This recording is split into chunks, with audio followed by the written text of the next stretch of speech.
The woman who waited 20 years. The desert had a cruel way of keeping secrets. It swallowed footprints before noon, buried bones before sunset, and erased promises faster than the wind could carry them. Men rode into it full of hope and pride, believing they could conquer its vast emptiness. Some returned older and wiser. Many never returned at all. 20 years ago, on a bright morning washed in gold, Amina stood outside her small wooden house at the edge of the Wild West desert. She was young then, with soft hands and hopeful eyes. Her husband, Karim, sat tall on his horse, adjusting the rifle across his shoulder and smiling as though the world belonged to him. "I'll be back before winter," he said. He leaned down, kissed her forehead, then kissed the tiny hands of their two children, little Yusuf, barely 5, and baby Maryam, still wrapped in cloth. "Bring me something pretty," Amina had teased. He laughed. "I'll bring you enough gold to build a palace." Then he turned his horse toward the open desert and rode away. Amina watched until he became a shadow, then a speck, then nothing at all. Winter came. But Karim did not. The first year of waiting. At first, she believed there must be a reason. Perhaps his horse had gone lame. Perhaps a storm trapped him in the hills. Perhaps he found work in a mining town and was earning extra money. Every evening she stood by the road, her shawl wrapped tightly around her shoulders, staring at the horizon.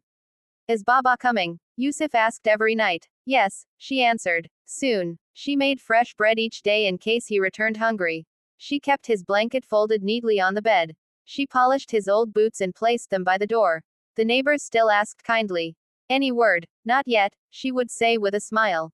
Inside, fear had already begun to grow. When hope became heavy, months turned into a year. Then another. The neighbors stopped asking. Some pitied her. Some whispered, "He must be dead. No man stays away this long unless he wants to." Poor woman. Amina learned to walk past gossip with her head high, though every word struck like a stone. Money disappeared quickly. The little savings Karim left behind were soon gone. The horse had to be sold. Then jewelry. Then furniture. Still, she refused to leave the house. "This is where he will return," she told herself. But hunger does not care about promises. So Amina began to work. She washed clothes for wealthier families. She mended shirts and trousers by candlelight until her eyes burned. She baked bread before sunrise and sold it in town. She carried water from a distant well with buckets so heavy they bruised her shoulders purple.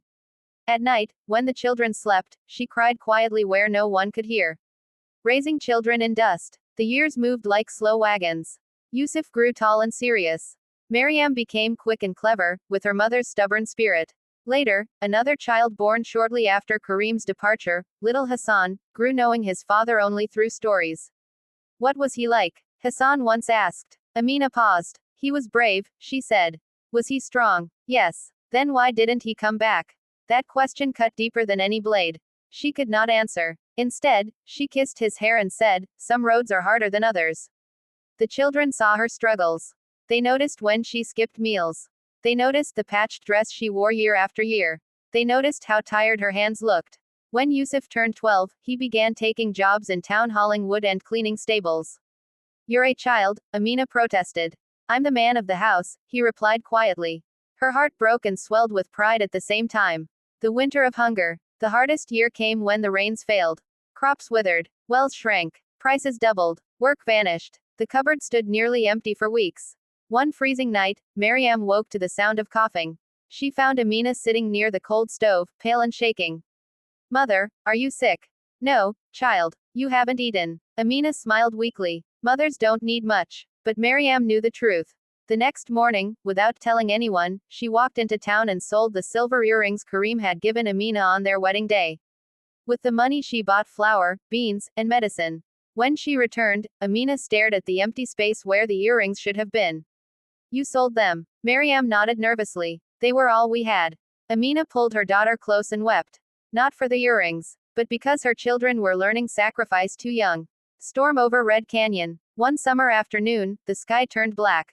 Old men in town looked up and muttered warnings. Everyone rushed indoors. A sandstorm rolled across the land like a living monster. Amina barred the door and gathered the children close. The wind struck with terrifying force. Walls groaned. Windows shattered. Sand poured through cracks like water. The roof trembled above them. Hassan screamed. Yusuf braced himself against the door with all his strength. Maryam covered the cooking fire before sparks spread. Amina wrapped her arms around them all. "Stay low. Cover your mouths." The storm raged for hours. When morning came, silence felt strange. They opened the door. Half the town was buried in dunes. Fences gone, roofs torn away, wagons overturned. Their own house leaned crookedly, one wall cracked, but still standing. Neighbors wandered like ghosts through the wreckage. Amina looked at the ruin, then at her children. We rebuild, she said. And they did. The boy who became a man. At 16, Yusuf left for the mines 2 towns away. I can earn more there, he told Amina.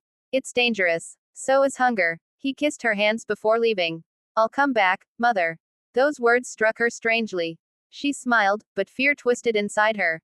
Would history repeat itself? Months later he returned, thinner but carrying wages and supplies. Then he left again. Then returned again. Unlike his father, Yusuf always came back. The town began respecting Amina's family. They were no longer objects of pity but examples of endurance. She raised them alone, people said. With nothing. Look how strong they became. Amina heard these words with quiet gratitude. Still, some nights she sat outside and stared westward, where the desert glowed beneath moonlight. Some habits never die. The stranger on the horizon. 20 years after Kareem's departure, the day was hot and windless. Amina, now lined with age but unbroken, was hanging laundry when Mariam pointed toward the road. Mother, someone is coming. Far away, a rider moved slowly through the heat haze.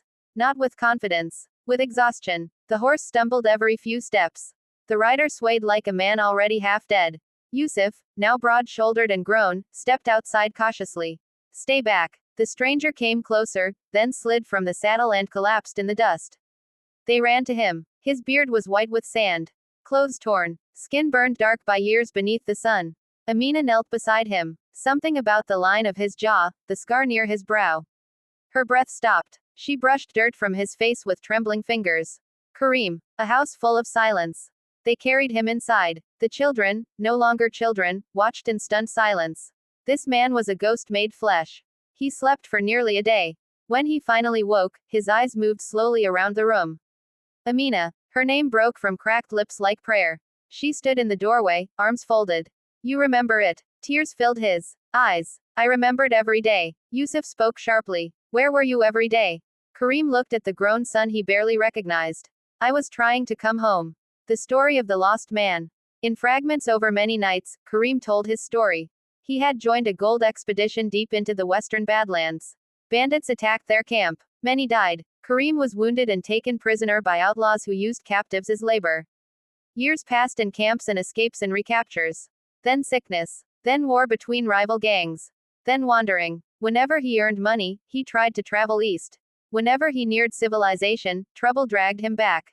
It sounded impossible. It also sounded true. His scars told enough of the story. I should have died many times, he whispered. Only one thought kept me alive. What thought? Amina asked coldly. Home. Amina's battle. Forgiveness is harder than survival. Amina had endured storms, hunger, loneliness, labor, childbirth, ridicule, and fear. But now she faced something she did not know how to fight. Part of her wanted to scream. Where were you when Hassan had fever? Where were you when Mariam sold my earrings? Where were you when Yusuf became a man too soon? Where were you when I buried my youth alone? Another part of her saw the broken old man before her and knew life had punished him too. At night she lay awake listening to his weak coughs from the next room. The past and present wrestled inside her. The children decide. Yusuf distrusted him. A father is more than blood, he said. He was absent. Mariam felt pity. He came back. Many never do. Hassan, now grown, remained silent longest. Finally he said, I don't know him enough to hate him. Those words hung in the room. Kareem lowered his head. He had returned expecting joy. Instead he found strangers carrying his name. The fire outside. One evening Amina sat outside beside a small fire.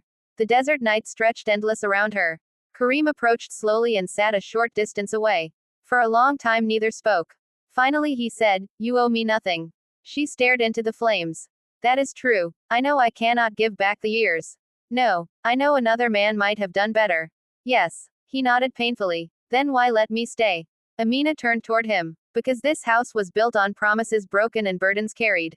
I decide who enters it now. He bowed his head. And because, she added softly, my children deserve to know truth, not ghosts. A different kind of family. Kareem never became what he once was. He was too old, too damaged, too late. But he worked where he could, repairing fences, telling stories, teaching Hassan to carve wood, helping Miriam's children laugh. Yusuf took longest to soften. One day while repairing the roof, Karim slipped. Yusuf caught him before he fell. Neither spoke. But something changed. Months later Yusuf handed him a hammer and said, "Hold this straight." For the first time in 20 years, father and son worked side by side. The woman who never broke. People in town often said, Karim came home at last. But that was not the real story. The real story was Amina. She was the one who stayed when life became cruel. The one who fed children with empty hands. The one who rebuilt after storms. The one who turned shame into dignity. The one who carried hope until hope became strength. Karim returned to a home. Amina created one. The last sunset. Years later, when her hair was silver and her hands still strong, Amina stood once more at the edge of the porch. The same place where she had watched a rider disappear 20 years before.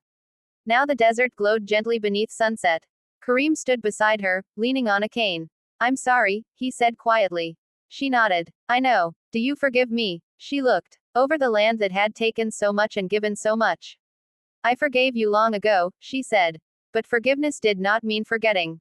A tear slid down his weathered cheek. She placed her hand over his. "We were both lost," she said. "I just found my way sooner." Together they watched the sun sink below the dunes. The desert kept many secrets. But it could never bury the strength of a woman who refused to be defeated.